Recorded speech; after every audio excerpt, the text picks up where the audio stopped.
Hi! How I spend my day as a superwoman ng Badaos Cafe. First thing and foremost, I always double check the rice. At dahil nga rice is life, yun ang inuuna sa umaga. Char! Mostly rice meals kasi ang in-offer namin. So before the day comes, lagi kong chinecheck kung ano yung 86 items. Syempre dahil alam kong may kailangan akong bilhin, kaya nauuna pa ang pag-alis ko kaysa sa magkape. Anyway, 10 minutes away lang naman ang palengke sa amin.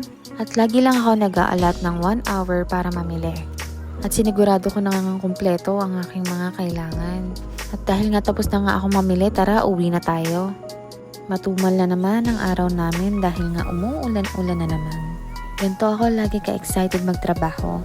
Para bang kiniklaim ko na nadadami ang tao namin. Ayan, sa wakas, nagka-first order din. Nasundan pa ng iced matcha latte and strawberry frap.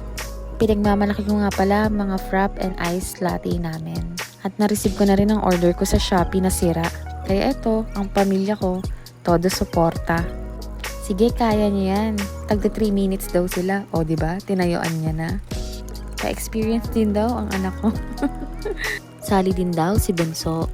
Ganyan, pagka nga nasiraan ka ng mixer. So, it's dinner time.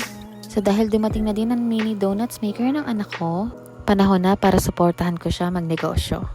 So stay positive, work positive, and result positive. Bye!